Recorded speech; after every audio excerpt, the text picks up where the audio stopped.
electrical engineer. I tell people I'm very pro-utility. I come from a country where a lot of the time, if you flip the switch, the lights don't come on.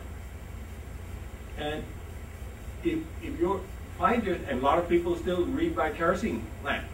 And when I worked in the villages in India, I read by kerosene lamp often. And if you come from that kind of situation, you realize the value of an electrical system where the lights come on when you flip the switch. And for most people anyway, the bills remain reasonable, you can pay them.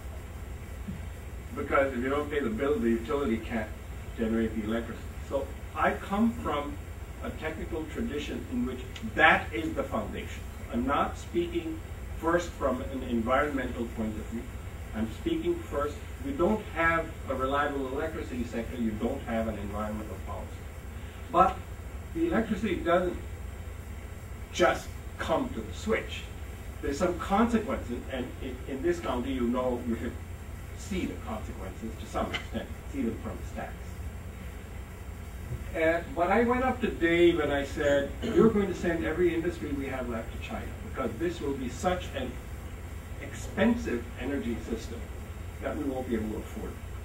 But I had really been worrying about nuclear waste and security of plutonium and various other issues associated with the armament side of the nuclear equation. But I hadn't really done a bottom-up energy study at some time. I'd done some work, but not as detailed. And Helen said, really, if you do a technical study for us, looking at this, I'll raise the money. So I run a small nonprofit. This is, of course, an offer you cannot refuse. Now, I really wanted, you know, I always get very moved when young people like Sonia play. This is what it is all about. This is what we're trying to save the place for. At least I feel that. And that's what motivated me to get back into energy work and try to look at this. But the short of this story is that I went into this book and this research not thinking that I would come out with an answer that you could phase out nuclear power and fossil fuels in the same process and do it at reasonable cost in about 40 years. This was not an answer that I anticipated. But in the last few years, there has been a technological revolution. It has not really registered in the mainstream. It has not registered in the establishment. It has not registered in the utilities, but it is happening. And those people who get out in front of it will win. Those people who fall behind and make investments in last century's technology will lose. From what I understand of the economic condition of your state, that's not a mistake, especially you can afford. So that's sort of the context setting for it. Now, in Washington, they try to solve one problem at a time. And sometimes, instead of solving it, they make a new problem. So we've got a problem with fossil fuel burning. There is, if you want, I'll show you just one piece of scientific evidence, and I think you will be convinced that there's something going on that's very serious. And if not, we can talk about it during this time. We've got a problem with carbon dioxide emissions, and they mostly come from fossil fuels. 82% of greenhouse gas emissions are from fossil fuels. Even Alan Greenspan said the war in Iraq is largely about oil. I believe that that is an exact quote from his book. He was for it, but that is just a factual statement of what he said. We've got a problem with nuclear proliferation. It's not completely coincident with nuclear power, but there is a relationship. So we used to have 3 energy problems. And then we got ethanol mandates to turn food into fuel. Now we're using fuel to turn into food, and then you're turning food to turn into fuel. And even without a physics degree, you said no. But if you have a physics degree, you know you're fighting the second law of thermodynamics. You don't want to be fighting the second law of thermodynamics. Einstein used to think it's the closest physics that you can get to God. So you really don't want that battle. It's a losing battle. So now we've got 4 energy problems, because it's not that corn into ethanol alone has contributed to the rise in food prices. There are lots of opinions about that. Some say it has contributed a little, and some say it has contributed a lot. And I wouldn't look to any economist for a sensible answer. And you know that, Liz. Yes. All right. This is the only climate slide that I will show you. Those who say the models are wrong are right, but not in the way they think. Okay, the red line and all the dotted lines are climate models. The worst case for complete Arctic ice melting in the climate models was 70 years from now, from when this model was made a couple of years back. The black line is actual measurements. As you can see, until a couple of years ago, the models were looking pretty good because the black line was right in the middle of the measurements. The measurements were right in the middle of the model projection. But last year, it began to look no good. This year, measurement is close to the bottom of that line, slightly higher. This year, no sunspots and no El Nino.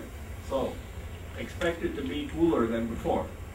And yet, the Arctic ice melting was still about down there. Why is this important? Well, if you have complete summer Arctic ice melting, the ocean absorbs the heat. The water absorbs heat much more than ice. You know that ice will reflect sunshine. Greenland is right next door to the Arctic if you look at the map. There's lots of ice in Greenland that you don't want. If Arctic ice melts, the oceans don't, right, because it's floating ice. Nothing happens to the level of the ocean. You can do the physics experiment with a glass of water and ice. The level doesn't change when it melts. But if the Greenland ice sheet melts, there will be a serious, serious sea level rise.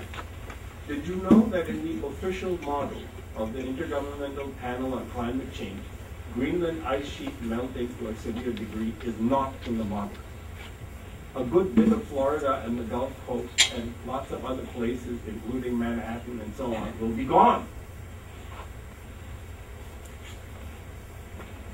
So this is not a prediction. This is simply a what if, and that's a measurement that indicates things are likely to be worse than we thought, and they're likely to be faster than we thought, because today the worst case scenario for melting, 3, 5 years, 10 years, compared to 70 years.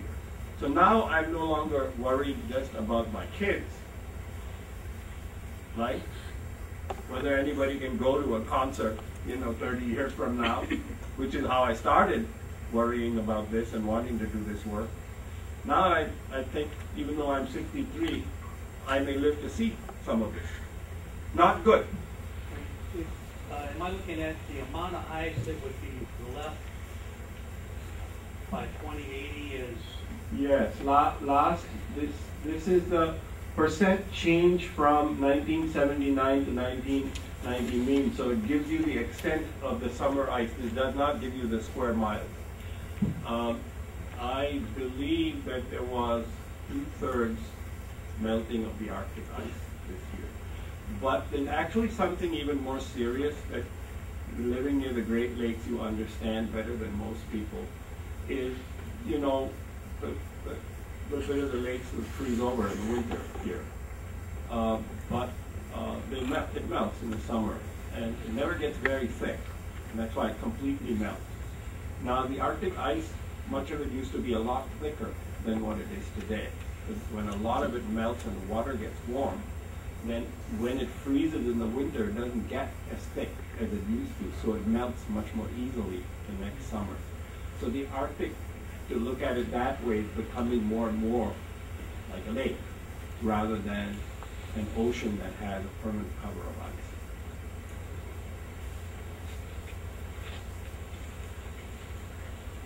Why not nuclear? Let me spend a little bit of time on this. You're worried about this. So people say, if you don't like coal, take nuclear. And I heard this first in a lecture at Berkeley in 1970 from a very eminent professor of nuclear engineering. It was one of the things that motivated me to look at efficiency back then in 1970. And That's a